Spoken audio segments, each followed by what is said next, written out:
Hello everyone, this is a new video series I'm going to be trying out. I've wanted to make this series for years and now I am finally going to do it. And what better way than to start the series than with the most clickbaity, well-known boss in the most well-known indie game, Undertale. This game was so popular, MatPat from Game Theory gave the Pope a copy of the game, which was really absurd despite his explanation of the game representing pacifism and all. Now, fair warning, there will be spoilers regarding the game and story of Undertale. I still feel the need to state this even though every single gamer has at least heard of this game. But without further ado, let's get into the video.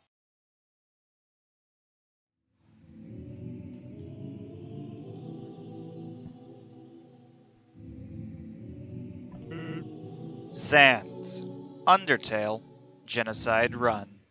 Sans is the main jokester in the game, spouting endless puns and performing many impractical jokes.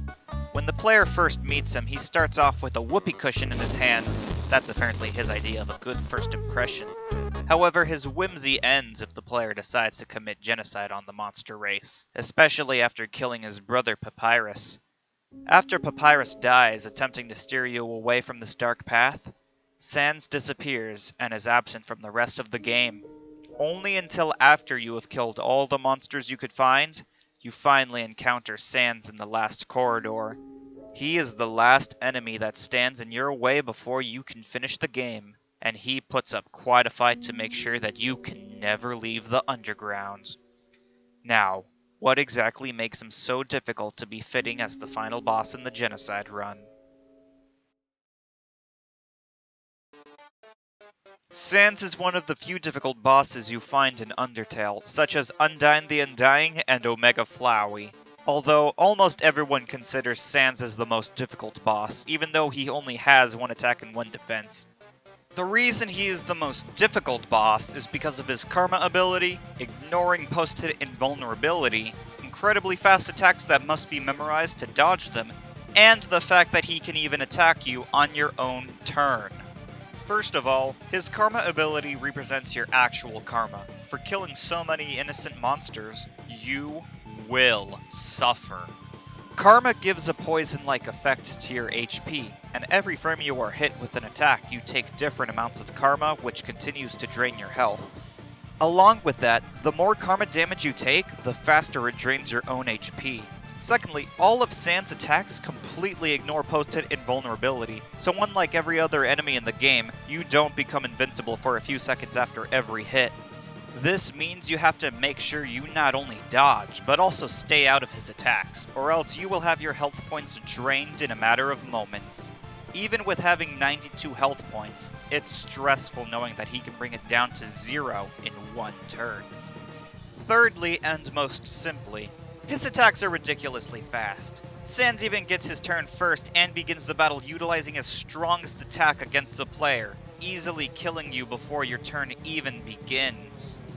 His regular attacks are nothing to scoff at either. The only way you stand a chance at dodging them is to continue fighting Sans after dying to him endless times until you finally memorize his attack patterns, since his attacks never change after each death. Lastly, halfway through the battle, after Sans offers you mercy, if you spare Sans at this time, he performs an undodgeable attack that inevitably kills you.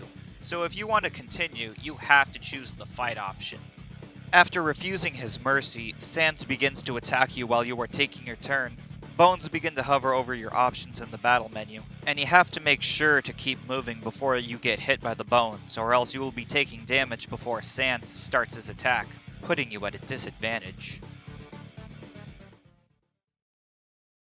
The main thing a player needs to beat this boss is patience. You will have to keep fighting Sans and die repeatedly until you eventually memorize his attack pattern so that you can dodge them. Quick reflexes alone are not enough to cut it. It is also important to fill your entire inventory with powerful healing items, especially limited items that you get in the game, such as the pie, snowman pieces, instant ramen, and the Mettaton face steak.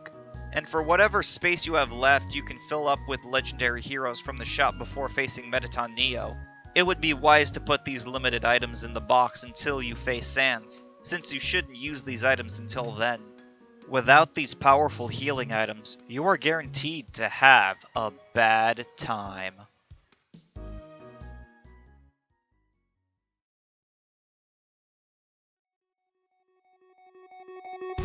Thank you all for watching all the way through the video. Now, this was my first video in the series, and now that it's finally done, I need to figure out which difficult boss to do next. If you couldn't tell, I was a little nervous voicing this because I was not used to talking in a serious tone, and I had to remove unnecessary swearing in the script. If anyone watching this video series is interested in suggesting a boss, please mention it in the comment section below, so that way I know people want to see a particular boss and so I can add them to my list of hardest bosses in video games. And if you want, you can check out my list of the hardest video game bosses in the description below. I already have over 75 bosses currently on the list, and I plan to add more later on.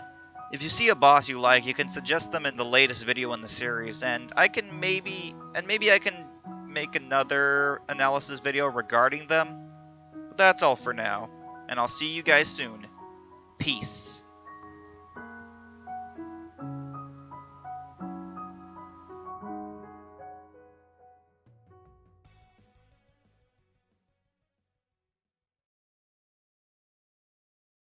I hope nobody noticed the change in volume in some of the voicings.